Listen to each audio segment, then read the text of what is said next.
Hello hi नमस्कार, कशा आहात सगळेजण? माहीत असणार तर आज मी बनवणार आहे मस्त अशी गुलाबजामुन आणि त्याचबरोबर शेंगदाण्याचे लाडू. तर अर्धी तर तुम्हाला मी दाखवलीच होती तयारी, आता दाखवते पुढे ह्याच्या. तर आता इथं शेंगदाणे वगैरे भाजून घेतलेले आहे, तिथं पाक पण बनवत आहे बघू शकता. आणि खवा आहे, खवा अर्धा किलो होता, पण मी काय केलेलं माहिती ना तुम्हाला, शिरा पण बनवलेला खवाचा एकदा आणि त्यानंतर एकदा खव्याच्या पोळ्या बनवल्या होत्या मी. मग आता अर्धा किलोमधून पावशेर इतका राहिला बघा खवा. तर आता तोच मी त्याचे मस्त असे गुलाबजामुन बनवणार आहे. चला बनवूया, कसे होतात ते पण तुमच्यासोबत शेअर करेलच मी, त्यामुळे ब्लॉगच्या एंडिंगमध्ये नक्की राहा. तर आता फायनली आज विचार केला चला बनवूनच देऊया. तर किती पण काय त्रास झाला तरी पण मी आज बनवणारच होती. तर सगळ्यात पहिला तरी मी ना कडक पोहे बनवायला घेतलेले आहेत आणि मम्मीचं खूप राहतं बघा. मम्मीने दिवाळीत ते पातळ पोहे आणलेले आणि तिची वेगळी गडबड चालू होती की पातळ पोहे बनव पहिला, आणि त्यामुळे मी तिला म्हणते थांब थांब, तरी पण बघा ती चष्मा वरी करून कसं तिचं करायची गडबड चालू आहे. तिला म्हणते मी थांब बाई मी करते, तरी पण तिला काही हेच नाही आहे नाही का, तिला पहिला गडबड असते खूप जास्त. तर तिने पटकन पोहे टाकून दिलेले आहेत. तर थोडी हळद टाकून त्याला मस्त असं क्रिस्पी भाजून घ्यायचं आहे आता आपल्याला सगळ्यात पहिला तरी. आणि त्यानंतर ना त्याच्या पुढची प्रोसेसिंग पण तुम्हाला सगळं दाखवणार आहे मी. तर आता इथं बघू शकता पोहे छान असे आपल्याला भाजून घ्यायचे आहेत एकदम क्रिस्पी होस्तर, आणि एक नंबर लागतो बरं का. एकदम सिंपल बनवलेला आहे पातळ पोहेचा चिवडा. आणि त्याचबरोबर आता मी पाकसुद्धा बनवायला घेणार आहे एका साईडला. तर पाकाला बघू शकता तुम्ही 1 वाटी मी साखर टाकलेली आहे मीडियम साईजची, आणि 1 वाटीच आपल्याला त्यात पाणी पण ओतायचं आहे साखरेच्या पाकासाठी पण. तर आता एका साईडला आपलं भाजायचं चालू आहे, तर एका साईडला आता मी साखरेचं पाकसुद्धा बनवायला घेत आहे. आणि आज गुलाबजामुन बनवताना पण इतके बिघडलेत ना गुलाबजामुन, काय सांगू तुम्हाला, म्हणजे पूर्ण तुपाचा नासाडी झालेला आहे असं समजू शकता तुम्ही. तुम्हाला पुढे मी दाखवेलच. आणि काय माहिती माझ्याकडनं फर्स्ट टाईम असं झालं, नाहीतर कधी होत नाही. मला वाटते सोडा वगैरे जास्त झाल्यामुळे झालं असेल, ते तुम्हाला पुढं बघायला भेटेलच. त्यामुळे व्हिडिओच्या एंडिंगपर्यंत नक्की राहा तुम्ही. आणि इथं बघू शकता मस्त असे आता आपले क्रिस्पी पोहे करून झालेले आहेत. तर मी आता आपल्या पाकामध्ये ना 2-3 इलायची तोडून टाकत आहे, कुठून टाकलेले आहेत मस्त असे. आणि त्यानंतर ना आता हे पोहे जे आपण भाजून घेत आहे ना ते आता एका ताटात आपल्याला काढून घ्यायचे आहेत, आणि मस्त असे क्रिस्पी झाल्यावरच काढायचे आहेत.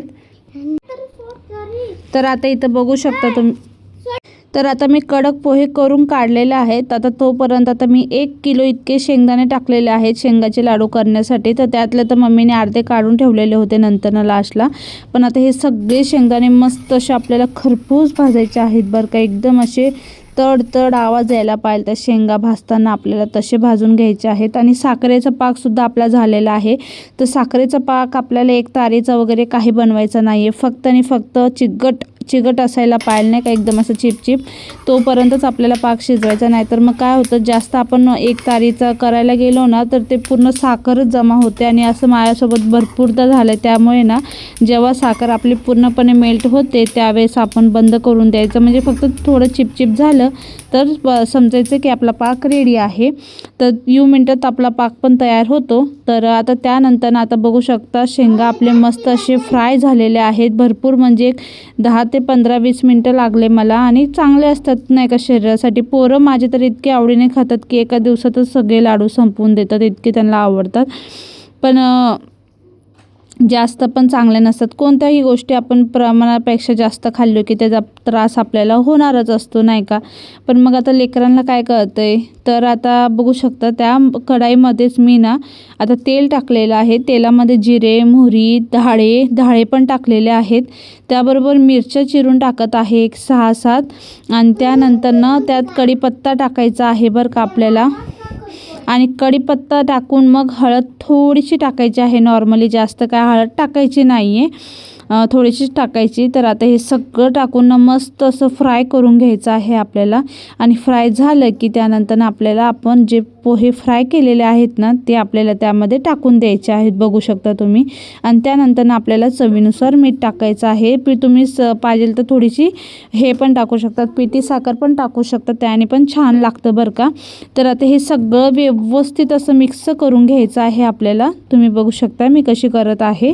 तर गॅस चालू असतानाच आपल्याला हे सगळं व्यवस्थित मिक्स करायचं आहे. डबल क्रिस्पी होतं बरं का, खूप टेस्टी लागतो असं चिवडा. मधले कपडे मी काय काढलेले नाही आणि बघू शकता ऊन किती भारी आलंय. आणि आता पहिला कपडे सुकून घेते मी आणि त्यानंतर ना गुलाबजामुन करते. तर चला, म्हणजे थोडेसे कपडे सुकतील तरी निदान.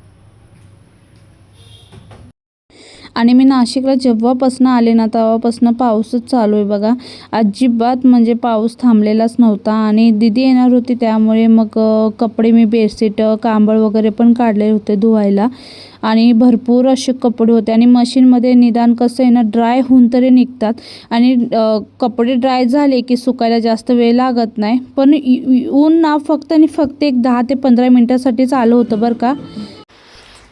तर आता ऊन तर फक्त आणि फक्त 10 ते 20 मिनटासाठी येतो, फक्त झलक दाखवायला. आणि त्यानंतर ना तर म्हणलं चला आता मोके पे चोका मारना चाहिए असं म्हणतात. मग आता तेच आता बघा मी आपलं टाकून देत आहे कपडे. आणि भरपूर होते आणि हे कामं करत तर म्हणजे दोन्ही साईडला माझ्या हातात चालू असतात बरं का. हे पण काम ते पण काम. आणि मग हे पण बघावंच लागतं. नंतर ना पाऊस इतका डेंजर आलेला ना, मग मी ते गुलाबजामुन सोडता परत कपडे काढायला गेलते. म्हणजे पाऊस इतकं डेंजर चालू आहे. म्हणजे इथं नाशिकला ना पाऊस खूप असतो बरं का. आणि नाशिकचं वातावरणसुद्धा खूप थंड असतं, छान वाटतं नाशिकला. आणि आम्हाला तरी खूप आवडतं बरं का नाशिकमध्येच. तर आता इथं बघू शकता तर आपल्याला खवा मळून घ्यायचा. आणि खवा बघू शकता मी काय केलेलं फ्रीजमधून ना काढून ठेवलेलं सकाळीच, म्हणून मस्त असं नरम झालेला तो. आणि त्यानंतर आता त्यात टाकत आहे मी रवा.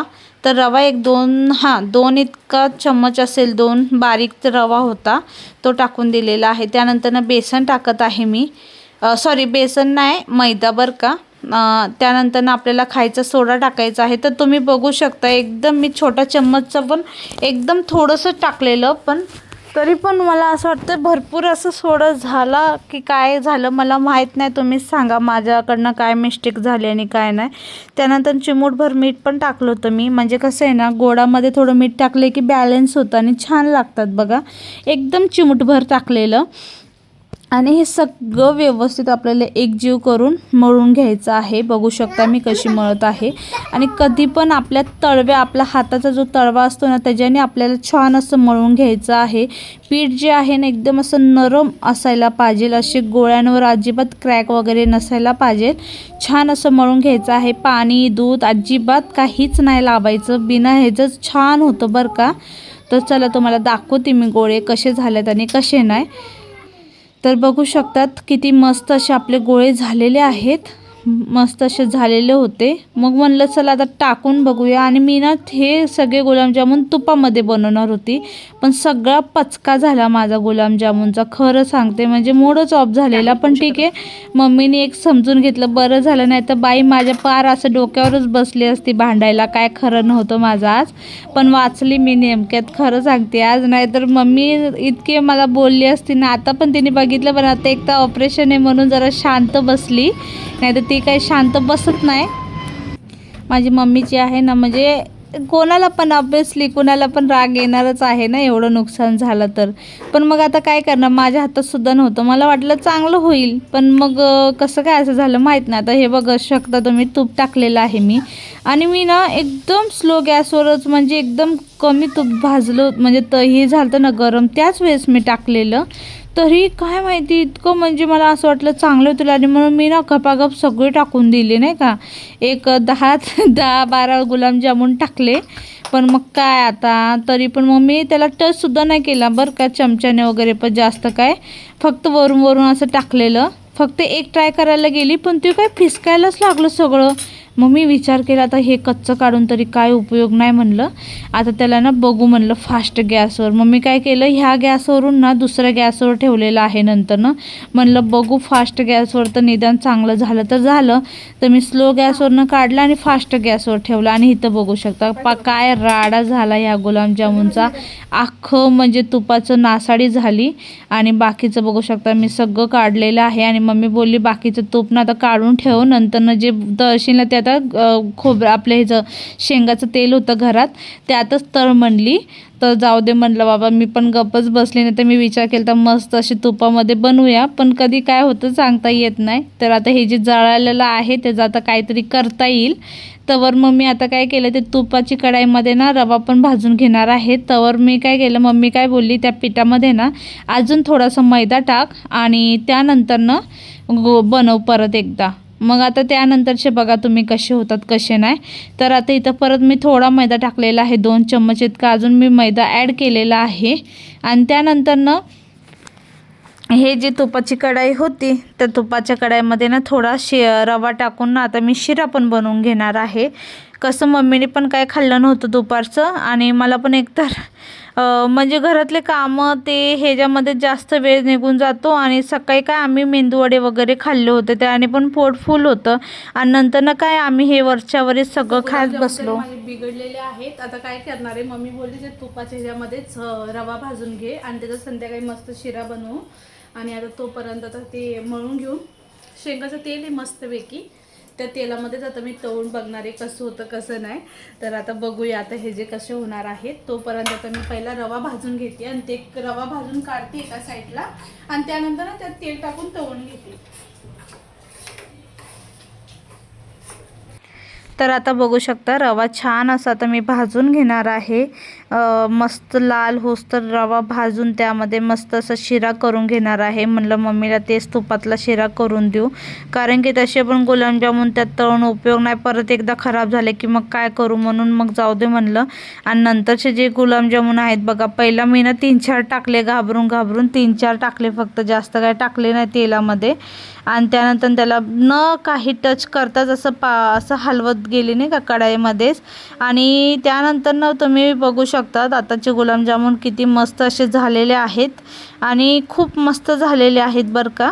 फक्त मला वाटतं थोडे ते स्टार्टिंगचे 1-2 म्हणजे 1-2 बॅचमध्ये ना थोडंसं गॅस मला वाटतं तेल जास्त गरम झाल्यामुळे ना लवकर फ्राय होऊन गेले ते वरचे म्हणून ते थोडे काळे झालते. पण छान लागत होते ते पण, असं पण म्हणजे एवढे वाईट नाही आणि मस्त झालते. फक्त थोडं आतूनही कच्चे राहतात म्हणून हे बघा असे स्लो गॅसवर ना मी परत गॅस पूर्णपणे बंद केला, तेल थंड होऊन दिला आणि त्यानंतर टाकले. आणि नंतरचे बघू शकता किती सोनेरी असे झालेले आहेत आणि छान असे सोनेरी कलरचे आले की त्यानंतर आपल्याला हे सगळे गुलाबजामुन टाकून द्यायचे आहे पाकात. आणि हे जर असं बघून माझं इतकं तर मन शांत झालं ना, खरं सांगते.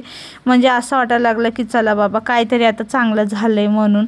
खरंच नाही तर लई टेन्शन आलेलं. म्हणलं आता हे पण नुकसान झाले की मग काय नाही, मम्मीचे बोलणेच खाणे आहेत.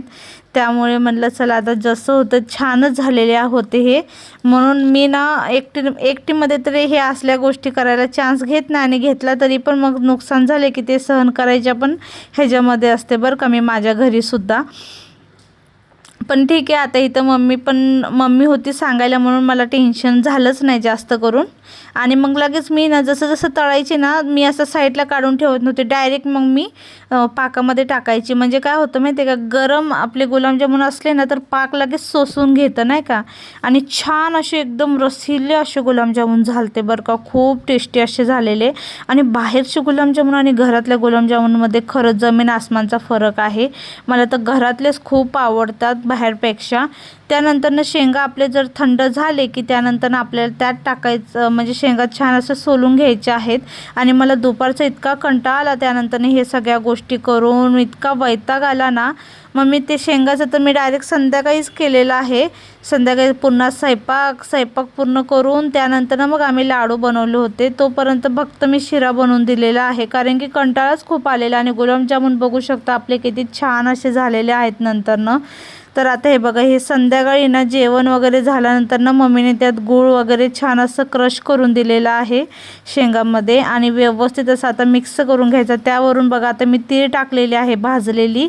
तर तुमच्या पद्धतीने तुम्ही टाकू शकता. तीळ इलायची टाकायची, मस्त असं आता मिक्स करून घ्यायचं आहे पहिला तीळ. आणि तीळ वगैरे सगळं मिक्स करून झाल्यानंतर ना आपल्याला टाकायचं आहे त्यामध्ये थोडंसं तूप टाकायचं आहे बरं का. तर आता इथं बघू शकता तुम्ही, मी व्यवस्थित असं मिक्स करून घेतलेलं आहे. आणि हे सगळं व्यवस्थित मिक्स करून झालं की त्यात तूप टाकलं होतं मम्मीने 2 चम्मच इतकं. आणि तेही व्यवस्थित मिक्स करायचं आहे. उपासामध्ये पण चालतात हे.